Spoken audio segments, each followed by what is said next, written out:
আজকে কিন্তু অনেক দিন পর আমরা সবাই মিলে বোনরা মিশে আর কি চা খাচ্ছি।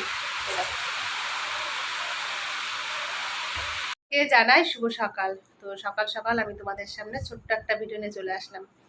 তো তোমরা তো সবাই জানো যে আমি বাবার বোনের বাড়িতে এসেছি।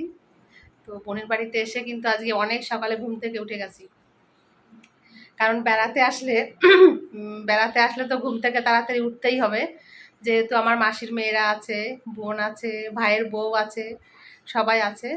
তো সেই কারণে আর বাড়িতে তো ঘুম থেকে উঠলে আগে কাজকর্ম করো, তারপর লোকের বাড়িতে কাজে যাও, তো আলসেমি এসে যায়। কিন্তু বেড়াতে আসলে সবাই মিলে একসঙ্গে থাকলে পরে এর একটা কথা ওর একটা কথা, এই কথা শুনতে শুনতে ঘুম ভেঙে যায়। যাই হোক, আনন্দ সহকারে ঘুম থেকে ওঠা হয়।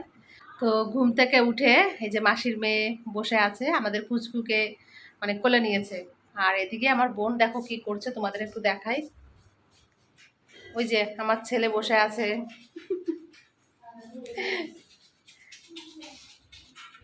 এই যে আমার বোন দেখো সবজি কাটা নিয়ে ব্যস্ত হয়ে পড়েছে, কি রান্না বান্না করবে তার জন্য।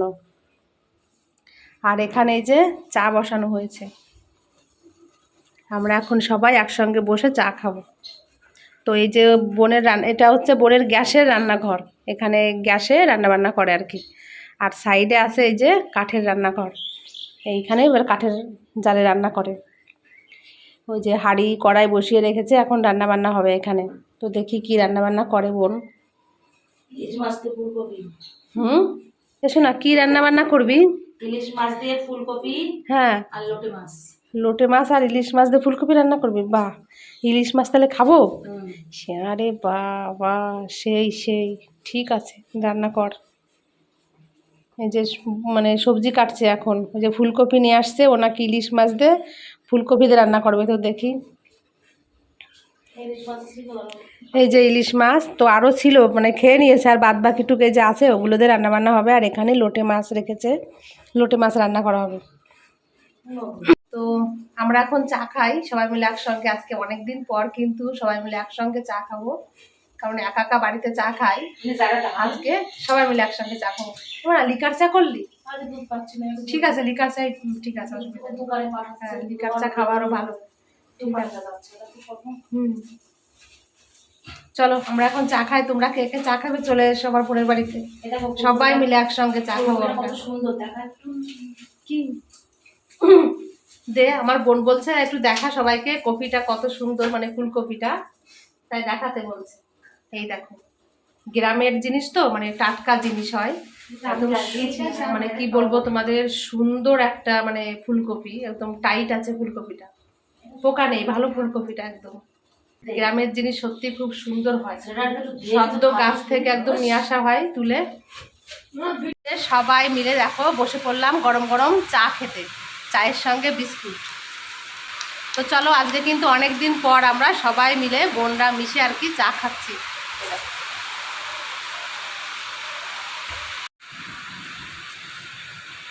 বোনের বাড়িতে এসে দেখো কি সুন্দর সুন্দর ওড়না একটা দাদাভাই নিয়ে আসছে, তো তার কাছ থেকে এই যে ওড়না নিলাম। তো কেমন হয়েছে ওড়নাগুলো বলবে, সত্যি তাই খুব সুন্দর ওড়নাগুলো, 50 টাকা করে দাম বলছে দাদা। তো আমার বোন এটা নিয়েছে, বোনেরটা দেখে আমার পছন্দ হয়ে গেছে, আমি রান্না করছিলাম সেখান থেকে ছুটে চলে আসছি। তো এই যে দাদা এখন নিয়ে বসেছে এখানে, তোমাদের একটু দেখাই। এই দেখো কত সুন্দর সুন্দর ওড়না নিয়ে আসছে, খুব ভালো। হ্যাঁ, যে প্লাজো নিয়ে আসছে, তারপর ওড়না নিয়ে আসছে না, ওড়নাগুলো সত্যিই খুব সুন্দর গো, যাই বলো, কিন্তু দাম বলছো একটু বেশি না? দাম একটু বেশি বলছে, একটু কম করলেই ভালো হয়। হ্যাঁ, দাম একই? আচ্ছা আচ্ছা, ঠিক আছে। তো এই যে দুটো ওড়না নিয়েছি, আমার বোন কিন্তু আমাকে কিনে দিয়েছে ওড়না। আমার পিঙ্ক কালার তো খুব ফেভারিট একটা কালার, এই জন্য পিঙ্ক কালার একটু নিলাম, আর এটাও ভাল লাগছে, এটাও নিয়েছি।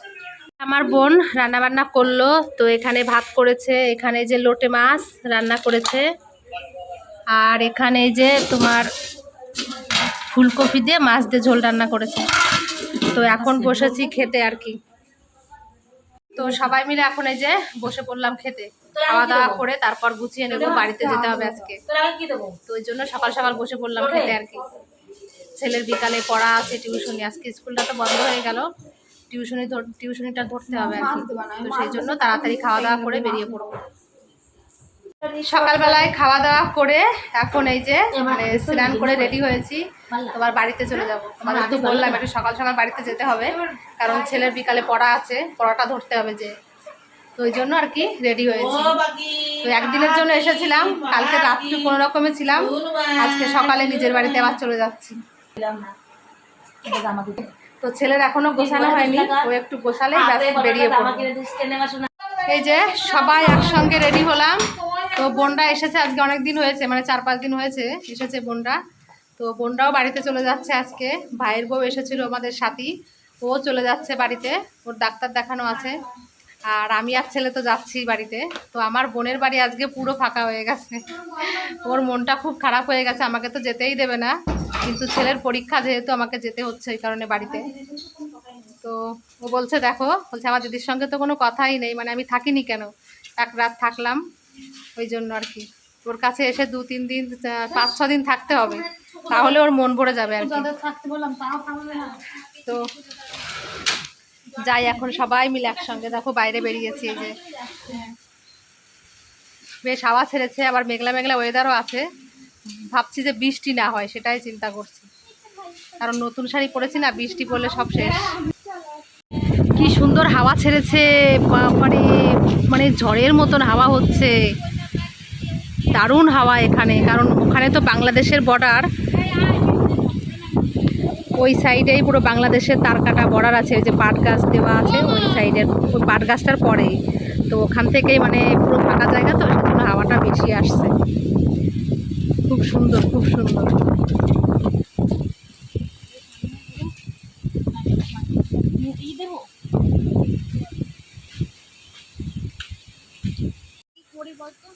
কেন, কি হয়েছে পায়ে? ও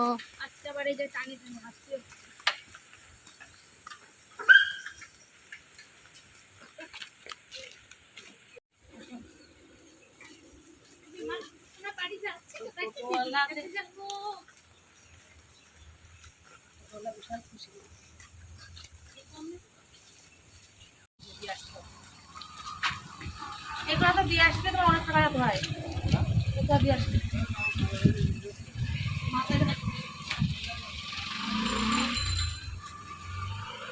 এই যে টোটো দাঁড়িয়ে আছে, এখন আমরা সবাই মিলে টোটোতে উঠবো। সব বনটাই যেতে হবে। এটা আমার দিদি, ওটা ভাই বল। হ্যাঁ না, তোমার কপাল ভালো গো। এই আসলাম। এই যে ভাই, না তোমার মাসিমণিটা রেখেছে তো, কত হচ্ছে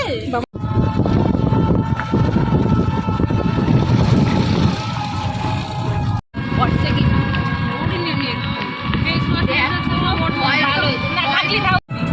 ভালো হেডফোন।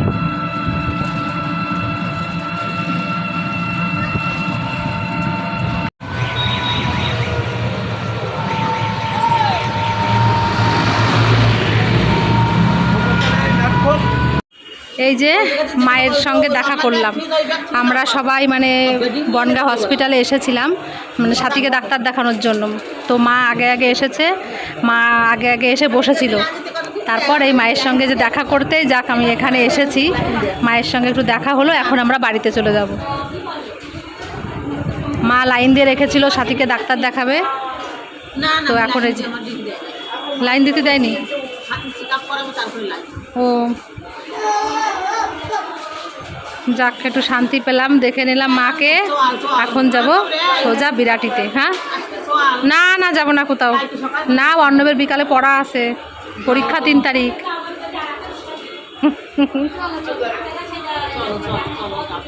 কি বলবো, দৌড়াতে দৌড়াতে আসলাম। তো আমরাও এসেছি, ট্রেনটাও চলে গেল, মানে আর ট্রেনটা ধরতেই পারলাম না। মায়ের সঙ্গে একটু কথা বলতে যে লেট হয়ে গেল, আবার এই 1 ঘন্টা বসে থাকো, তারপর ট্রেন আসবে, তারপর যেতে পারবো। মানে এতটা খারাপ লাগছে না, কি বলবো। আমরাও এসেছি, স্টেশনে পৌঁছেছি, ট্রেনটাও ছেড়ে দিয়েছি। তো মনটা ভীষণ খারাপ লাগছে আর কি, এখন দাঁড়িয়ে থাকি 1 ঘন্টা। এই যে রানাঘাটের লোকাল, আমার বোন মাসির মেয়েরা এসেছিলো, মাসির মেয়েরাও বাড়িতে চলে যাচ্ছে। তো এই ট্রেনে উঠেছে ওরা ওরা চলে যাচ্ছে, কিন্তু আমার আর যাওয়া হলো না, আমি এখন থেকে গেলাম। অবশেষে ট্রেনে কিন্তু এবার উঠলাম। তো 1 ঘন্টা পর এই ট্রেনে উঠলাম, 1 ঘন্টা বাইরে ঘোরাঘুরি করছিলাম, তারপরে ট্রেন আসলো, এখন এই যে উঠলাম। তো বসে আছি এখন ট্রেনে, কখন ছাড়বে দেখি ট্রেনটা। 3:27 নাকি ট্রেন ছাড়বে। এই যে আমার ছেলে বসে আছে এখানে, ও জানলার পাশে ছাড়া কখনো বসে না। বনগাঁ থেকে যখনই বাড়িতে যাই, মানে বিরাটিতে যাই, তখনই জানলার কাছে বসে। তো এই যে জানলার কাছে বসে আছে।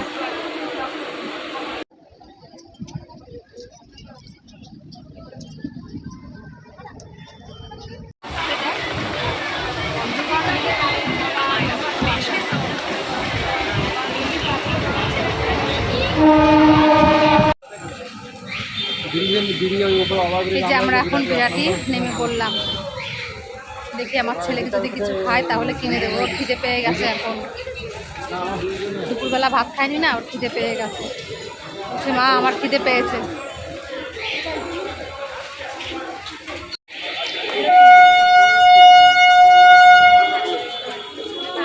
রাধা গোবিন্দের জন্য যে বোঁদে নিয়ে যাচ্ছি, আর আমার ছেলে বলে সিঙ্গারা খাবে, তো সিঙ্গারা নিচ্ছি এখন। গরম গরম সিঙ্গারা ভেজেছে, ওই যে গরম গরম সিঙ্গারা খাবো, আর রিস্কায় করে বাড়িতে যাব। তারপর এই যে বাড়িতে আসলাম। তো বাড়িতে এসে আগে স্নান করেছি, কি বলবো, এত মাথা যন্ত্রণা উঠেছে না। আজকে স্টেশনে মনে হয় বসে আছি 1.5 ঘন্টা ধরে। তারপর আসতে তো কম টাইম লাগে না, 1.25 ঘন্টা তোমার ট্রেনে থাকতে হয়। তো সব মিলিয়েই আর কি অস্বস্তি লাগছিল, একটা কষ্ট হচ্ছিল।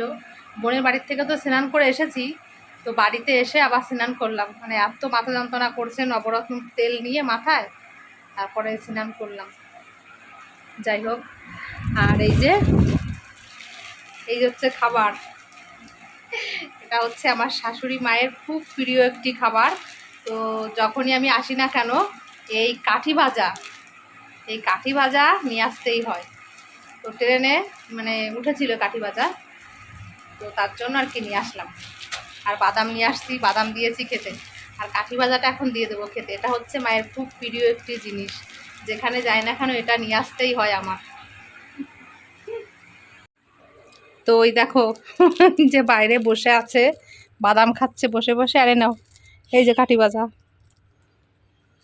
এই কাঠি ভাজা হচ্ছে ফেভারিট জিনিস, কাঠি ভাজা সব থেকে ভালো খাবার আর কি। এখন বসে বসে খাবার।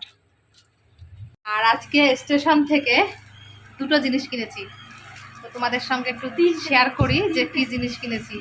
আমার ছেলে বলছে 3টে জিনিস কিনেছি আজকে স্টেশনে, মানে দাঁড়িয়ে কতটা লস হয়েছে আমার। দেখো, বের কর শোনা। আমি যে ব্যাগটা নিয়ে গেছিলাম, তোমাদের দাদাভাই কিনে দিয়েছিল শিয়ালদা স্টেশন থেকে, যে সবুজ ব্যাগটা আমি নিয়ে যাই। তো ওটা যখন মানে মেডিকেল কলেজে ডাক্তার দেখাতে গেছিলাম, তখন ওখান থেকে কিনে নিয়ে আসছিলাম। তো ব্যাগটা না ছিঁড়ে গেছে, অসুবিধা হয় ব্যাগটা। তো এই ব্যাগটাই যে কিনেছি, ব্যাগটা কেমন হয়েছে অবশ্যই বলবে তোমরা। আর একটা কিনেছি, সে বাবা কোথায় পার্সটা, ওই তো দাও। এই যে এই একটা হাতে নেওয়ার জন্য একটা ছোট পার্স কিনেছি। তো আর একটা কিনেছি, আমি আমি মানে ব্যাগ কিনেছি, আমার ছেলেরও খুব ইচ্ছা হয়েছে মা আমাকে একটা ব্যাগ কিনে দাও। তো সামনে পুজো আসছে, ছেলের জন্য একটা সুন্দর একটা ব্যাগ কিনলাম। এই যে পার্স, এটা কি পার্স, ও ছেলের জন্য সুন্দর একটা পার্স কিনলাম। এই যে, তো 3টে ব্যাগ কেনা হয়েছে। 3টে ব্যাগ দাম নিয়েছে তোমার, কত টাকা দাম নিল, 100, 270, প্রায় 350 টাকা মতন। 350 টাকা মতন 3টে ব্যাগের দাম নিল। যাই হোক, আমার একটা মানে এই ব্যাগের খুব ইচ্ছা ছিল, এই ব্যাগের, তো তাই একটা নিলাম। তো ব্যাগগুলো ভালোই হয়েছে, আমার তো ভালোই লাগছে ব্যাগগুলো, ওই জন্য পছন্দ হয়ে গেছে বলে আর কি নিয়ে নিলাম ব্যাগগুলো। কেনা তো আর হয় না, সত্যি কথা বলতে কি আমি কোনো জিনিসই খুব একটা কিনি না, তো এই সামনে পেলাম তাই কিনলাম। তো চলো এখন একটু ফোনের কাজ করি। সারা দিন আজকে 2 দিন ধরে কোনো কাজ করতে পারছি না, আজকে একটু কাজ না করলে হবেই না। কিন্তু মাথা যন্ত্রণা করছে আমার খুব, তার মাঝখানেও পড়তে হবে, কারণ অনেকগুলো টাকা পয়সা খরচা হয়ে গেছে আমার বোনের বাড়িতে যেয়ে। তারপরে সারা মাস চলবো কেমন করে কাজ না করলে। কোনো রকম একটু ফোনের কাজ করলাম, তো মাথা যন্ত্রণা, আমি একদম কাজ করতে পারছি না। তোমাদের বলি তো আমি সবসময় যে মাথা যন্ত্রণা হলে আমি সহ্য করতে পারি না। তো ভীষণ কষ্ট হচ্ছে আমার, অনেক কষ্ট করে একটু ফোনের কাজ করলাম, তো করেই উঠলাম। এখন ওই ছেলে পড়তে গেছে, ভাবলাম যে রান্না বান্না করব, দোকান থেকে ডিমও এনেছিলাম, যে রাত্রিবেলা রান্না করব। তো রান্না করতে পারছি না, এতটা কষ্ট হচ্ছে না, প্রচণ্ড কষ্ট হচ্ছে। তো মানে আমার শাশুড়ি মার কাছে ভাত ছিল, দুপুরে রান্না করেছিল, সে ভাত তরকারি দিয়েছে ছেলের জন্য, ওই যে গামলা রেখে দিয়েছে টেবিলের পরে। তো ছেলে খেয়ে নেবে, একটা ডিম ভাজা করে দেবো, আর আমি একটু চিড়ে খাবো, নুন দিয়ে একটু চিড়ে খেয়ে নেবো। আমি আর রান্না বান্না কিছু করতে পারছি না, এত মানে কি বলবো, এত শরীর খারাপ লাগছে না, পুরো দুমচি, দেখো কথা বলছি দুমচি মেরেই যাচ্ছে মাথার এখান থেকে। তো অনেকক্ষণ ধরে বাম টাম অনেক কিছু ডললাম, কোনো কিছুতেই কোনো কাজ হচ্ছে না। যতক্ষণ না ওষুধ না খাবো আমি, ততক্ষণ আমি সামলাতে পারি না। আমার মাথা যন্ত্রণা হলে এরকমভাবেই হয়। তো যাই হোক, আমি একটু চিড়েটা খেয়ে নিই, আমার বমি এসে যাচ্ছে এখন, প্রচণ্ড কষ্ট হচ্ছে। আমি ওই জন্য না এখন কোথাও মানে বেড়াতে যেতে চাই না, আমার ইচ্ছাই করে না। আরও বর্তমানে শরীরটা প্রচণ্ড খারাপ হয়ে গেছে, তোমাদের দাদাভাই চলে যাওয়ার পরের থেকে আমার শরীর একদম শেষ হয়ে গেছে।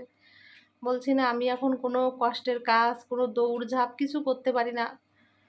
তাই ভাবি, ওকে নিয়ে কত ছোটাছুটি করেছে, নিজের জীবনের দিকেও তাকায়নি, কিন্তু এখন আর আমি একদম পারি না, আমার শরীরটা এমনভাবে ভেঙে গেছে।